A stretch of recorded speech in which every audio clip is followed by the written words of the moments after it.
L'innovation, ça surgit dans un cadre qui n'est pas forcément destiné à la comprendre, à la recevoir, à l'accepter. Pourquoi? Parce que toute entreprise est une communauté finalement processée. Or, qu'est-ce que c'est que l'innovation?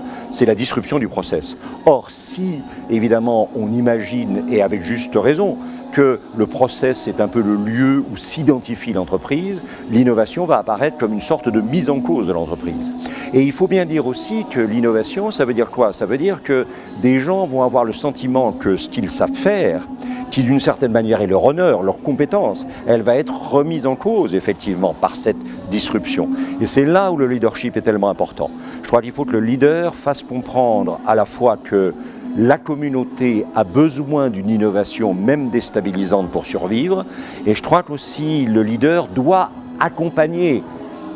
À la fois, il doit protéger les innovants. Ça, c'est le premier devoir. Protéger les innovants de la menace des non-innovants qui peut, même inconsciemment de la part des non-innovants, devenir très forte et très pesante pour les innovants et même les faire parfois renoncer à leur désir d'innover. Mais il faut aussi accompagner ceux qui sont déstabilisés par l'innovation. Il faut leur faire comprendre que cette innovation, elle leur apparaît comme une menace. On va pouvoir la retourner, on va pouvoir la renverser en opportunité. Et ça, c'est fondamental.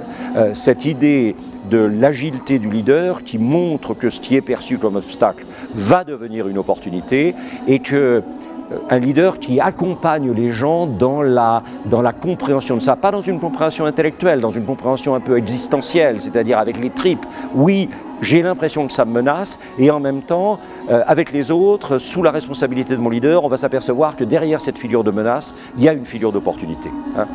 Et c'est là où peut-être, je ne veux pas du tout me livrer à des remarques qu'on pourrait qualifier de sexistes, mais je pense que les femmes, avec ce rapport quasiment, probablement plus naturel, plus essentiel que celui des hommes, avec la vie, avec le vivant, avec l'idée qu'il faut sans cesse rebondir, qu'on est on est dans les naissances, on est dans la croissance, on est dans le développement. Les femmes, je pense, ont un talent particulier par leur sensibilité, par leur comment dirais-je, leur connivence avec le vivant. Elles ont vraiment un talent particulier pour accompagner des gens en période d'innovation et pour être sensibles au surgissement de l'innovation. Il ne faut pas se faire d'illusions. Un enfant, quand ça arrive dans une famille, c'est de la disruption, c'est de la transgression. L'innovation, quand ça arrive dans une communauté, c'est de la disruption, c'est de la transgression. Et en même temps, si on l'accepte, si on s'en occupe, si on la protège, si on la développe, si on la nourrit, elle va devenir une autre force pour l'entreprise. Et ça, c'est fondamental. Les femmes sont moins susceptibles. Tout à l'heure, j'ai montré dans la conférence la dégradation de l'autorité en pouvoir.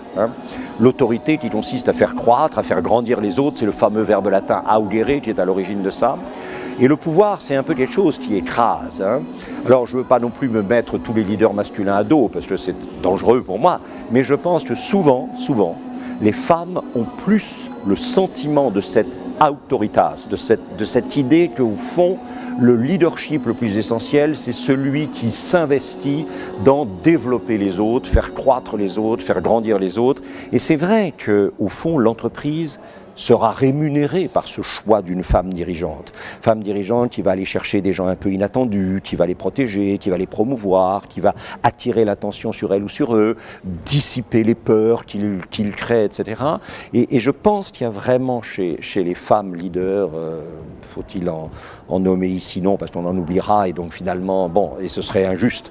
Mais je pense que, pour moi, l'essentiel, c'est que les femmes leaders ont cette espèce de connivence avec l'autorité, c'est-à-dire cette idée que je travaille sur moi-même, ce qui justifie le fait que j'invite les autres à travailler sur eux-mêmes, sur elles-mêmes et sur eux-mêmes. Je travaille sur moi-même et je n'ai finalement qu'un secret, c'est rendre les autres de plus en plus, performant, je ne sais pas, parce qu'il ne faudrait pas entrer dans l'évaluation de la performance un peu mécanique, etc., mais rendre les autres de plus en plus libres et fiers de ce qu'ils contribuent à la richesse de la communauté entrepreneuriale.